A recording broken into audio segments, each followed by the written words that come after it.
السلام علیکم ورحمۃ اللہ وبرکاتہ۔ یہ میری تحریر کو کوشش کیجئے کہ زیادہ سے زیادہ مسلمانوں تک پہنچائیں تاکہ مسلمان سوئی ہوئی قوم کو بیدار کرنے میں اگر یہ تحریر کچھ کام آ سکے تو سمجھتے ہیں ہم کہ شاید جب اللہ رب العزت نے سوال پوچھ لیا کہ کیا تم نے اپنے دین کے لیے اپنی سوئی ہوئی قوم کو جگانے کے لیے کچھ کیا تھا، تو شاید یہ میری کچھ لفظ، کچھ چند الفاظ جو ہیں ان کا مدعا بن جائیں اور یہ میری راحت کا ذریعہ بھی بن جائے۔ تو میری اس تحریر کو زیادہ سے زیادہ شیئر کیجئے، زیادہ سے زیادہ مسلمانوں تک پہنچائیے۔ وہ مسلمان جسے اس دین کا ہتھیار بنانے اور گھوڑے پالنے کی ترغیب دیتا ہے، ہم مسلمانوں کو ہمارا دین جو ہے اس بات کی ترغیب دیتا ہے کہ ہتھیار پالے جائیں اور ہتھیار بنائے جائیں اور گھوڑے پالے جائیں۔ یعنی یہ کیوں دیا؟ کیوں؟ کوئی مقصد تو تھا نا اس کا؟ کیوں اللہ تعالیٰ کی ذات نے، کیوں قرآن نے ہمیں یہ حکم دیا؟ سنیں، جب امریکی صدر ٹرمپ نے سعودی عرب کو جتلایا کہ امریکی تحفظ کے بغیر تمہاری حکومت 2 ہفتے بھی نہیں چل سکتی، انہی دنوں میں سعودیہ میں ایک اونٹ کو 16 ملین ریال کے سونے کا ہار پہنایا گیا تھا۔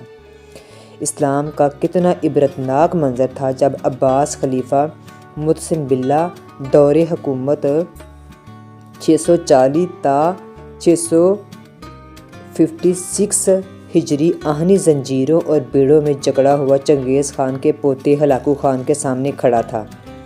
کھانے کا وقت آیا تو ہلاکو خان نے خود سادہ برتن میں کھانا کھایا اور خلیفہ کے سامنے سونے کی تشتریوں میں ہیرے و جواہرات رکھ دیے۔ پھر متسم باللہ سے کہا، کھاؤ، پیٹ بھر کے کھاؤ، جو سونا چاندی تم نے اکٹھے کرتے رہے ہو وہ کھاؤ۔ بغداد کا تاج ور بے چارگی و بے بسی کی تصویر بنا کھڑا تھا۔ بولا، میں سونا کیسے کھاؤں؟ ہلاکو خان نے فوراً کہا، پھر تم نے یہ سونا اور چاندی کیوں جمع کیا؟ وہ مسلمان جسے دین کا ہتھیار بنانے اور جہاد کے گھوڑے تیار رکھنے یعنی باجہد دفاعی ٹیکنالوجی سے لیس رہنے کی ترغیب دیتا تھا، کچھ جواب نہ دے سکا۔ ہلاکو خان نے نظریں گھما کر محل کی جالیاں اور مضبوط دروازے دیکھے اور سوال کیا، تم نے ان جالیوں کو پگھلا کر آہنی تیر کیوں نہ بنا ڈالے؟ تم نے یہ جواہرات جمع کرنے کی بجائے اپنے سپاہیوں کو رقم کیوں نہ دی کہ وہ جان بازی اور دلیری سے میری فوج کا مقابلہ کرتے؟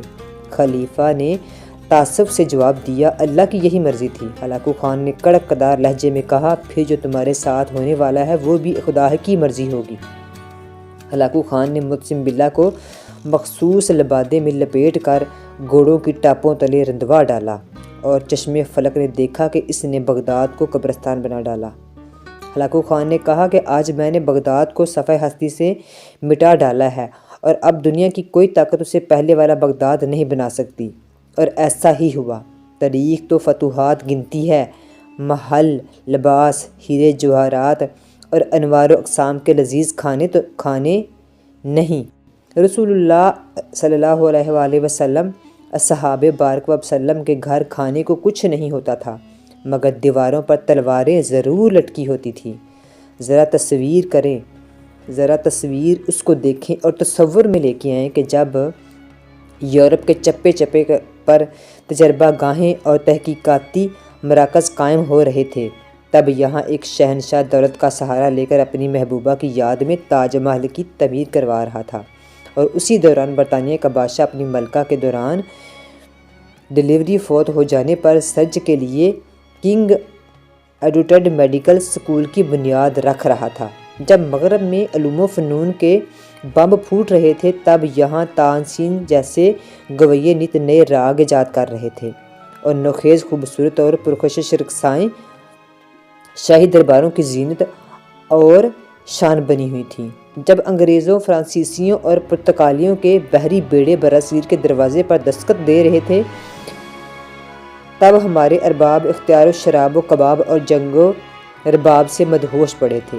تاریخ کو اس بات سے کوئی غرض نہیں ہوتی کہ حکمرانوں کی تجوریاں بھری ہیں یا خالی ہیں، شہنشاہوں کے تاج میں ہیرے جڑے ہیں یا نہیں، درباریوں میں خوش آمدیوں، مراسیوں طبلہ نوازوں، طوائفوں، وظیفہ خور شاعروں اور جی حضوریوں کا جھرمٹ ہے یا نہیں ہے۔